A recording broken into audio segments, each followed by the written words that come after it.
Olá, tudo bem? Eu sou o professor Mauro Ebert, professor de História Geral aqui do Sistema PASSE. Estou aqui para te auxiliar, comentando alguma questão que tu tenha ficado em dúvida. E vamos para o comentário da questão do nosso simulado do Sistema PASSE, questão de número 88. Vamos lá para ela, moçada? A cidade antiga organizava-se em torno de um conjunto de edifícios e monumentos que desapareceram entre os séculos IV e VII.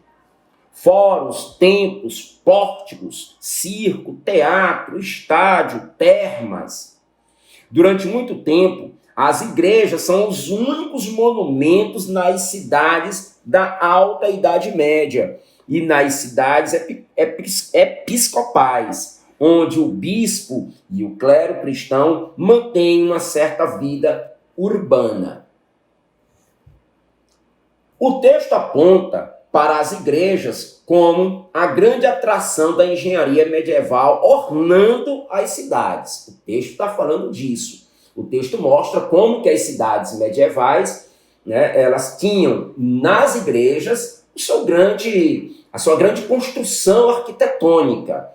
É disso que o texto está falando. E aí veja o comando da pergunta. Nesse sentido, nesse aspecto, tomando como referência esse raciocínio, nesse aspecto, a vida rural era adornada, ela era enfeitada pela presença de... Ora, nas cidades, o texto está colocando que a grande referência da construção das cidades eram as igrejas, os centros paroquiais.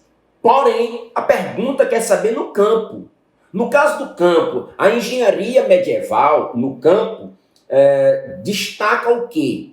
Bem, aí você vai lembrar que a vida feudal, na Alta Idade Média, o feudalismo, vai ter sim, no campo, uma grande construção arquitetônica, que vão ser os castelos medievais, aquela grande construção que tinha um propósito, que tinha um objetivo. É bom a gente falar que os castelos medievais, aquela suntuosidade toda do castelo medieval, aquele gigantismo, aquela imponência do castelo medieval, com paredes grossas, sólidas, com portas grandes, de madeiras sólidas, bem rústicas, aquilo tem um propósito.